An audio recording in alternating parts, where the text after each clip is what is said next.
नाग पंचमी की पूजा क्यों करते हैं? इस दिन नाग देव का पूजन और व्रत किया जाता है। धार्मिक दृष्टि से सावन का महीना अत्यंत पावन होता है, जो भगवान शिव को प्रिय होता है। इस महीने में अनेक व्रत और त्योहार किए जाते हैं। इन्हीं में से एक नाग पंचमी का त्योहार है। श्रावण महीने के शुक्ल पक्ष की पंचमी को मनाया जाता है। इस दिन नागों की पूजा की जाती है। सावन का महीना वर्षा ऋतु का होता है, इसलिए भूगर्भ से नाग निकलकर भूतल पर आ जाते हैं। नाग किसी के भी अहित का कारण न बने, इसलिए नाग देवता को प्रसन्न करने के लिए नाग पंचमी की पूजा की जाती है। नाग पंचमी की पूजा की विधि इस प्रकार है। नाग पंचमी पर प्रातः काल उठकर स्नान आदि से निवृत्त होकर सर्वप्रथम भगवान शिव का ध्यान करें और व्रत और पूजा का संकल्प लें और नाग नागिन के जोड़े की प्रतिमा को गाय के दूध से स्नान कराएं। दूध से स्नान कराने के बाद अब जल से स्नान करवाएं।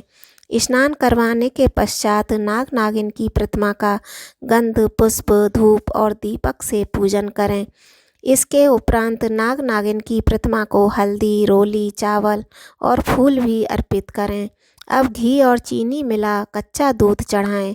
इसके बाद सच्चे मन से नाग देवता का ध्यान करते हुए उनकी आरती करें। सबके अंत में नाग पंचमी की कथा सुनें और पढ़ें।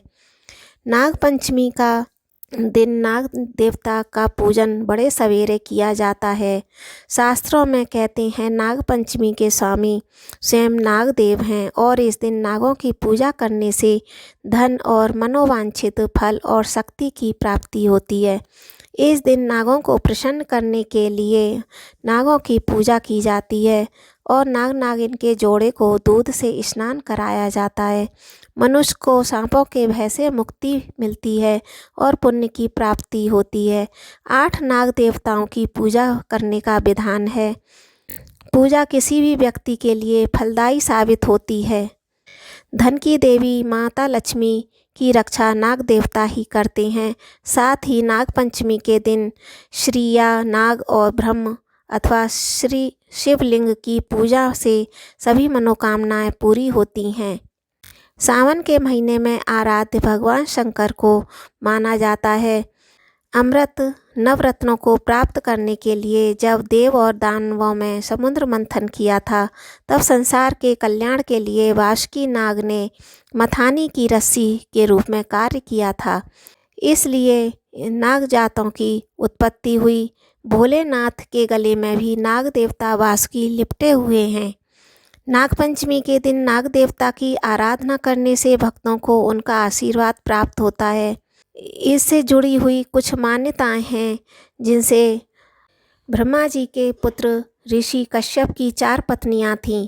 उनकी पहली पत्नी से देवता, दूसरी पत्नी से गरुण, चौथी पत्नी से दैत्य उत्पन्न हुए थे।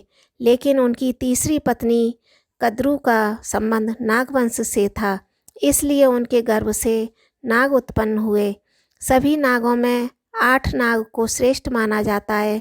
इन नाग लोगों में ब्राह्मण, 2 क्षत्रिय, 2 वैश्य और 2 शूद्र हैं। पौराणिक कथाओं के अनुसार अर्जुन के पौत्र और परीक्षित के पुत्र थे जन्मेजय। उन्होंने सर्पों से प्रतिशोध व नाग जाति का विनाश करने के लिए नाग यज्ञ संपन्न किया था, क्योंकि उनके पिता राजा परीक्षित की मृत्यु तक्षक सर्प के काटने से हुई थी। इस यज्ञ को ऋषि जरत्कारु के पुत्र आस्तिक मुनि ने नागवंश की रक्षा के लिए रोका था। इस यज्ञ को जिस तिथि पर रोका गया, उस दिन श्रावण मास की शुक्ल पक्ष की पंचमी तिथि थी। ऐसा करने से तक्षक नाग और समस्त नागवंश विनाश होने से बच गया था। उसी दिन से इस तिथि को नाग पंचमी के रूप में मानने की प्रथा प्रचलित हो गई। वीडियो को लाइक, शेयर और सब्सक्राइब करें, जिससे सभी अधिक से अधिक इसका लाभ उठा सकें। हमारा उद्देश्य भक्ति का प्रचार करना है। जय श्री कृष्णा। राधे राधे।